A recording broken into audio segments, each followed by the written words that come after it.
नमस्कार साथियों, सभी का आदर्श कैरियर क्लासेस में बहुत बहुत स्वागत है। दोस्तों, आज की क्लास देखने से पहले आप कल की क्लास ज़रूर देख लेना, क्योंकि दोस्तों इसमें वर्णमाला से जितने भी क्वेश्चन बन करके आपके एग्जाम में आते हैं, चाहे आपका वो यूपी टेट हो, चाहे सी टेट हो, चाहे सुपर टेट हो, तो बहुत ही महत्वपूर्ण इसमें प्रश्नोत्तरी है। व्याख्या दोस्तों कल की वीडियो में करा दी थी, अगर आपने वो नहीं देखी है तो आप दोस्तों वह उसे देख लेना, डिस्क्रिप्शन में लिंक दे दूंगी और प्लेलिस्ट से जाकर भी उस वीडियो को जरूर देखना, संपूर्ण वर्णमाला उसके अंदर है। तो बात कर लेते हैं दोस्तों, बहुत ही महत्वपूर्ण आपके जो प्रश्न हैं, तो आप इसके आंसर बताना। पहला क्वेश्चन है, किस ध्वनियों को अनुस्वार कहा जाता है? प्रश्न को समझिए, प्रश्न बोल रहा है किस ध्वनियों को, यानी कौन सी ऐसी ध्वनियां हैं जिन्हें अनुस्वार कहा जाता है? स्वर के बाद के आने वाली नासिक के ध्वनियों को, या स्वतंत्र रूप से उच्चारित ध्वनियां, स्वर के साथ आने वाली ध्वनियां, या व्यंजन के बाद में आने वाली ध्वनियां? तो बताइए कौन सा ऑप्शन लॉक किया जाएगा। देखिए दोस्तों, क्वेश्चन पूछ रहा है किन ध्वनियों को अनुस्वार कहा जाता है। तो देखिए इसका ऑप्शन जब पूछ रहा है तो ऑप्शन आप लॉक करेंगे फर्स्ट, यानी स्वर के बाद के आने वाली जो नाक के द्वारा ध्वनियाँ बोली जाती हैं उन्हें अनुस्वार ध्वनियाँ कहा जाता है। ठीक है, तो आपका कौन सा ऑप्शन है? एक, यानी फर्स्ट ऑप्शन बिल्कुल सही है। नेक्स्ट क्वेश्चन है दोस्तों, और इसके बारे में आप जानेंगे, यानी कि ये स्वर के बाद के आने वाली नासिक की ध्वनि क्या है, कि ये चीज़ आपको अवश्य जाननी है कि छोटी ए यानी ए आई वर्ड क्या कहलाते हैं। तो ये कहलाते हैं आपके कंठ तालव्य। ये ए आई वर्ड क्या कहलाते हैं? आपके कंठ तालव्य कहलाते हैं। च और छ वर्ड का उच्चारण स्थान कौन सा है? तो वो है आपका तालु। ये ऐसे संबंधित क्वेश्चन आपके बन करके आते हैं एग्जाम में। तो ये आता है ए आई वर्ड कौन से होते हैं, कौन सा इनका स्थान है? तो वो है कंठ तालव्य। च और छ का स्थान कौन सा है? तो दोस्तों वो है आपका तालु। नेक्स्ट क्वेश्चन है फ्रेंड्स आपका, खड़ी पाई वाले व्यंजनों का संयुक्त रूप कैसे बनाया जाना चाहिए? यानी खड़ी पाई वो जो व्यंजन होते हैं उनका संयुक्त रूप कैसे बनाया जाना चाहिए? विसर्ग लगाकर, या खड़ी चौपाई को हटाकर, या दो खड़ी पाई लगाकर, या दोस्तों दो स्वर लगा कर के? तो बताइए कौन सा ऑप्शन लॉक किया जाएगा। तो ये है फ्रेंड्स आपका खड़ी चौपाई को हटाकर। कौन सा है? यानी कि सेकंड ऑप्शन सही है, खड़ी चौपाई को हटाकर। क्योंकि दोस्तों सच में आपको ये पता है कि जिह्वा के आधार पर स्वर कितने प्रकार के होते हैं? 3 प्रकार के होते हैं जिह्वा के आधार पर। और कल की वीडियो जिन भाई बहनों ने देखी होगी, भावी अध्यापक और अध्यापिकाओं ने देखी होगी, तो वो कमेंट बॉक्स में बताएंगे कि स्वर जो है आपके 3 प्रकार के होते हैं, उनके नाम कौन कौन से हैं। तो कमेंट बॉक्स में इनके नाम जरूर बताना। जिह्वा के आधार पर दोस्तों स्वर आपके 3 प्रकार के होते हैं, कौन कौन से होते हैं ये आप कमेंट बॉक्स में बताना। ठीक है दोस्तों। नेक्स्ट क्वेश्चन है आपका, भाषा की सार्थक लघुत्तम इकाई कौन सी है? यानी कि भाषा की सार्थक लघुत्तम माने छोटी इकाई कौन सी है? शब्द है, ध्वनि है, या पद है, या आपका वाक्य है? तो बताइए कौन सी होती है सबसे छोटी इकाई? तो ये है दोस्तों आपकी ध्वनि। ठीक है, बी ऑप्शन यानी सेकंड ऑप्शन सही है। ध्वनि जो है ये भाषा की सार्थक सबसे छोटी इकाई है। और दोस्तों आप जानेंगे कि आपकी ई और छ, ई च छ ज झ अना आदि का उच्चारण किससे होता है? ये तालव्य से होता है। इसे नोट कर लेना अपनी कॉपी में। ये जितने वर्ड है ई च छ ज झ अना, इनका जो उच्चारण होता है ये तालव्य से होता है, यानी कि तलवे से होता है। ठीक है, अगला क्वेश्चन है आपका, हिंदी की स्पर्श अघोष घोष महाप्राण दंत्य व्यंजन ध्वनि है, कौन सी है? भ है, थ है, द है, या है? तो दंत्य व्यंजन ध्वनि पूछा है, तो दोस्तों इसकी जाएगी आपकी थ, यानी कि सेकंड ऑप्शन बिल्कुल सही है, थ। और दोस्तों नासिक के व्यंजनों की संख्या कितनी होती है? 5। वेरी वेरी इंपॉर्टेंट है, क्वेश्चन आके आता है ये आपके एग्जाम में कि नासिक के व्यंजनों की संख्या कितनी होती है? तो वो 5 होती है। कौन कौन से होते हैं? तो ये पांचों आपके नासिक के वर्ड हैं, नाक के द्वारा बोले जाते हैं। ठीक है दोस्तों, समझ में आ रहा होगा दोस्तों आपके। नेक्स्ट क्वेश्चन है आपका, ओ औ। ओ औ किस प्रकार के वर्ड हैं। ये आपको बताने हैं कि ये वर्ड किस प्रकार के हैं। तालव्य हैं या दंतोष्ठ हैं या मूर्धन्य हैं या आपके कंठोष्ठ हैं। तो ये कौन से हैं? तो ये दोस्तों आपके ओ औ ये आपके कंठोष्ठ हैं, कंठ से बोले जाने हैं। तो यानी कि 4 ऑप्शन बिल्कुल सही है। ठीक है फ्रेंड्स। और देखिए दोस्तों, लुंठित व्यंजन बहुत ही इम्पोर्टेंट है ये। लुंठित व्यंजनों की संख्या कितनी होती है? तो लुंठित व्यंजनों की संख्या दोस्तों आपकी 1 है और वो है आपकी र से रथ। ठीक है, र से क्या हो गया? रथ हो गया। तो ये जो है, इस रथ को याद रखना आप, र से रथ होता है, यही आपका लुंठित वर्ड है। और दोस्तों पीडीएफ प्राप्त करने के लिए आप टेलीग्राम को सर्च करना आदर्श कैरियर क्लासेस, वहाँ पर आपको ये पीडीएफ प्राप्त हो जाएगा। नोट्स भी आपको अवेलेबल हो जाएंगे। और दोस्तों जिन भाई बहनों ने अभी तक चैनल को सब्सक्राइब नहीं किया है तो सब्सक्राइब कर देना। और दोस्तों वीडियो को शेयर जरूर कर देना, अगर अच्छी लगे तो बिल्कुल दोस्तों इसे शेयर करना, आगे पहुँचाना। ठीक है फ्रेंड्स। नेक्स्ट क्वेश्चन है आपका, जिनकी ध्वनि केवल मुख से निकलती है। क्वेश्चन क्या बोल रहा है? जिनकी ध्वनि केवल मुख के द्वारा निकलती है। तो मुख से निकलती है वो क्या कहलाती है? वृत्ताकार स्वर या संवृत स्वर या अनुनासिक स्वर या निर्नुनासिक स्वर। तो देखिए दोस्तों, ये तो हो नहीं सकता है, ये भी नहीं है, अनुनासिक में नहीं है। तो बचा कौन सा फ्रेंड्स? आपका 4th ऑप्शन बिल्कुल सही है। निर्नुनासिक स्वर आपका मुख के द्वारा बोला जाता है। ठीक है, मुख से निकलती है ये ध्वनि। और दोस्तों आप जानेंगे कि द्वित्व व्यंजन, द्वित्व व्यंजन क्या होता है? जब समान व्यंजन संयुक्त होते हैं तब वे द्वित्व व्यंजन कहलाते हैं। आप जैसे समझेंगे, जैसे पक्का है, बच्चा है, 80 है, दिल्ली है, बीच में कोई भी आधा वर्ड आ जाए एक से, यानी क के पास में क आ जाए, च के पास में च आ जाए, र के पास में र आ जाए, तो वो आपका द्वित्व व्यंजन कहलाएगा। इसे भी आप नोट कर लेना, बहुत ही इंपॉर्टेंट है, प्रश्न बन करके आपके एग्जाम में आ जाता है। तो द्वैत व्यंजन दोस्तों, व्यंजन बिल्कुल समान होते हैं और आपके बीच में आधा वर्ड आता है, जैसा कि आप एग्जाम्पल में देख पा रहे हो।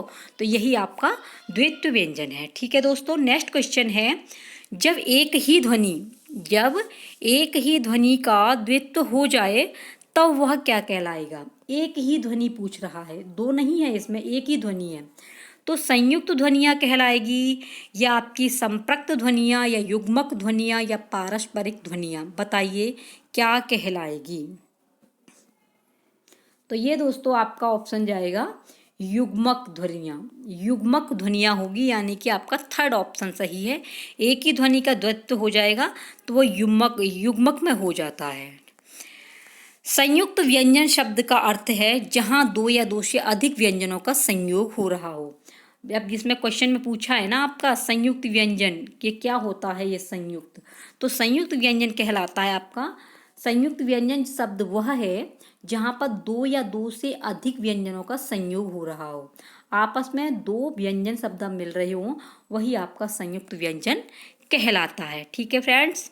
नेक्स्ट क्वेश्चन है आपका, हिंदी के जिन वर्णों का उच्चारण करते समय केवल श्वास का प्रयोग किया जाए उन वर्णों को क्या कहते हैं? केवल श्वास का ही प्रयोग हो, अघोष कहते हैं या आपका अल्प प्राण बोलते हैं या सघोष या महाप्राण? बताइए फटाफट से क्या कहलाते हैं? तो फ्रेंड्स ये आपका कहलाएगा अघोष, क्योंकि क्वेश्चन क्या बोल रहा है आपका, जिन वर्णों का उच्चारण केवल यानी कि उच्चारण करते समय श्वास का ही प्रयोग किया जाता है, तो वो आपका अघोष कहलाता है। ठीक है, बाकी 1st ऑप्शन बिल्कुल सही है। और दोस्तों आगत व्यंजनों की संख्या, ये भी आपके लिए बहुत इंपॉर्टेंट होता है कि आगत व्यंजनों की संख्या कितनी होती है। तो आगत व्यंजन जो होते हैं इनकी संख्या 2 है। ज और फ, ये दोनों दोस्तों आपके क्या है? आगत व्यंजन। और दोस्तों नीचे जो बिंदु रहेगा इस टाइप का, उस बिंदु को, ये बिंदु की पहचान होती है। तो ये वाला जो है आपके आगतों की संख्या कितनी है? आपकी 2 है। ठीक है। नेक्स्ट क्वेश्चन है, हिंदी भाषा के कुल वर्ड लिपियां कितनी हैं? क्वेश्चन कैसे भी बन के आ जाएगा। तो हिंदी भाषा की कुल वर्ड लिपियां पूछा है, तो वर्ड लिपियां कितनी हैं, यानी कि कुल वर्ड कितने हैं? क्या 44 हैं? क्या 52 हैं? क्या 33 हैं? 48 हैं? क्वेश्चन को इतना याद रखना कि कुल वर्ड पूछा है, चाहे वो लिपियां पूछ ले या कुल आपके वर्डों की संख्या पूछ ले, बात एक ही है। तो अब इसमें कौन सा ऑप्शन लॉक किया जाएगा, फटाफट से कमेंट बॉक्स में बताइए। कुल वर्ड लिपियां, तो कुल वर्ड लिपियां दोस्तों आपकी 52 है, 52 है। ठीक है दोस्तों, 52 आपका बिल्कुल सही है। और दोस्तों हिंदी शब्दकोश में, जो हिंदी का शब्दकोश होता है, उसमें छ का क्रम किस वर्ड के बाद आता है।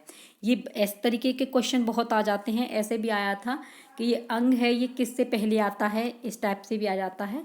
तो ये पूछा है कि हिंदी शब्दकोश में जो छ होता है, छः वाला छ का क्रम किस वर्ड के बाद आता है। तो ये आपका क के बाद आता है। किसके बाद, क के बाद आता है। इसे दोस्तों आप याद रखना, ठीक है, बहुत ही महत्वपूर्ण है। और दोस्तों जानेंगे कि मात्रा के आधार पर, मात्रा के आधार पर स्वर कितने प्रकार के होते हैं। तो बताइए कितने होते हैं, 2 या 4 या 3 या 5, कितने प्रकार के होते हैं। दोस्तों कल की वीडियो में सबकी कुछ जितने भी क्वेश्चन आपके आ रहे हैं, ये कल की वीडियो में पूरे करा दिए हैं। जिन भाई बहनों ने नहीं देखा है तो दोस्तों डिस्क्रिप्शन में लिंक दे दूंगी, वहाँ से देख लेना, या प्लेलिस्ट से जा करके आप देख लेना। संपूर्ण वर्णमाला के नाम से है, तो सारे क्वेश्चन वहीं से बन के आ जाएंगे। तो इसमें पूछा है मात्रा के आधार पर स्वर कितने प्रकार के होते हैं। तो स्वर दोस्तों आपके 3 प्रकार के होते हैं। कितने प्रकार के होते हैं, 3 प्रकार के होते हैं। लघु, ठीक है, ये बताया था आपको, और आपका दीर्घ और आपका प्लुत, ये आपके 3 प्रकार के होते हैं। ठीक है फ्रेंड्स, नेक्स्ट है वह छोटी से छोटी ध्वनि, बहुत ही इंपॉर्टेंट है ये। वह छोटी से छोटी ध्वनि जिसके टुकड़े नहीं हो सकते उसे क्या कहेंगे, उसे वर्ड कहते हैं। कि वर्ड किसे कहते हैं, वह छोटी से छोटी ध्वनि जिसके टुकड़े न हो सकें वही आपके वर्ड कहलाते हैं। और दोस्तों हिंदी वर्णमाला में स्वरों की कुल संख्या है आपकी 11। कितनी है, स्वरों की 11 संख्या है आपकी हिंदी वर्णमाला में, इसे भी आप नोट कर लेना। नेक्स्ट क्वेश्चन है वर्ण तालिका के अनुसार ह्रस्व, दीर्घ और प्लुत। देखो क्वेश्चन में ही आपके आंसर मिल गए। जो अभी आपसे जो प्रश्न आया था वो इसी के अंदर से आया था, ये रहे तीनों। वर्ण तालिका के अनुसार ह्रस्व, दीर्घ और प्लुत, इसे लघु भी बोलते हैं ह्रस्व को। प्लुत क्या है, ये स्वर है या मात्रा है या व्यंजन है या विसर्ग है, बताओ क्या है ये, किसके अंदर आते हैं ये। वर्ण तालिका के अनुसार ह्रस्व, दीर्घ और प्लुत ये सभी क्या हैं। तो ये दोस्तों आपकी कौन से हैं, ये आपके स्वर है। ठीक है, जैसे कि अभी ये क्वेश्चन आया था आपका ये वाला, मात्रा के आधार पर स्वर कितने प्रकार के होते हैं। तो मात्रा के आधार पर आपके स्वर 3 प्रकार के होते हैं। तो ये कौन कौन से हो गए आपके, ह्रस्व, दीर्घ और प्लुत। तो वर्ण तालिका के अनुसार ह्रस्व, दीर्घ और प्लुत क्या है, तो ये आते तो स्वर के अंदर हैं, लेकिन ये प्लुत हैं क्या, तो ये एक मात्रा के आधार पर ही तो है इनका। तो आंसर आपका बी ऑप्शन बिल्कुल सही है। ठीक है फ्रेंड्स, नेक्स्ट क्वेश्चन है, इसमें आप जानेंगे कि उच्छिप्त, ये उच्छिप्त व्यंजनों की संख्या कितनी है। तो उच्छिप्त व्यंजनों की संख्या आपकी 2 है, ये आपकी व्यंजन है। तो उच्छिप्त व्यंजनों की संख्या कितनी है, 2 है। नेक्स्ट क्वेश्चन है लिखित भाषा में मूल ध्वनियों के लिए जो चिन्ह मान लिए गए हैं, लिखित भाषा में मूल ध्वनियों के लिए जो चिन्ह मान लिए गए हैं तथा जिस रूप में ये लिखे जाते हैं उसे क्या कहते हैं, बताओ। स्वर कहेंगे, ध्वनि कहेंगे, लिपि कहेंगे या व्यंजन कहेंगे। तो मान लिए गए हैं तो वो आपके कौन से हैं, लिपि कहे जाएंगे। ठीक है, यानी कि थर्ड ऑप्शन बिल्कुल सही है। और दोस्तों आप जानेंगे कि हिंदी में मूलतः वर्णों की संख्या 52 होती है। कितनी होती है, 52। और भाषा की सबसे छोटी इकाई को वर्ड कहते हैं, ये भी आप नोट कर लेना। वर्णों की कुल संख्या है 52 और भाषा की सबसे छोटी इकाई आपकी वर्ड है। नेक्स्ट क्वेश्चन है महाप्राण ध्वनियाँ व्यंजन वर्ग में किससे संबंधित हैं। यानी आपको बताना है कि महाप्राण की जो ध्वनियाँ होती हैं, जो आपने कि आपके वर्ग होते हैं ना 5, क ख ग घ, उनमें ये कौन से नंबर पे आती हैं, पहले या दूसरे पर, दूसरा या चौथे पर, या आपके पहला या चौथा या दूसरा और तीसरा। तो कौन से पर आती हैं, ये दोस्तों आपके दूसरे और चौथे पर आती है, यानी 24। ठीक है, ये आपके दूसरे और चौथे पर आती है। ठीक है फ्रेंड्स, आई होप दोस्तों कि आपको ये वीडियो ज़रूर पसंद आएगी। बहुत ही महत्वपूर्ण वीडियो है दोस्तों, आपके पेपर में इस तरीके के क्वेश्चन बहुत आते हैं। अयोगवाह वर्ड कौन कौन से हैं, तो अयोगवाह वर्डों की संख्या आपकी 2 है। ये छोटी अंग और आपकी बड़ी अंग ये आपके अयुग्मवाह कहलाते हैं। नेक्स्ट क्वेश्चन है और दोस्तों लास्ट क्वेश्चन है ये, इसलिए जितना हो इस वीडियो को शेयर कर देना, और जो भाभी अध्यापक और अध्यापिकाएं चैनल पर नए हैं तो वो सब्सक्राइब जरूर कर देना। नेक्स्ट क्वेश्चन है, दो व्यंजन जब एक साथ मिलते हैं, दो व्यंजन जब एक साथ में मिल जाएं तो वो क्या कहलाते हैं?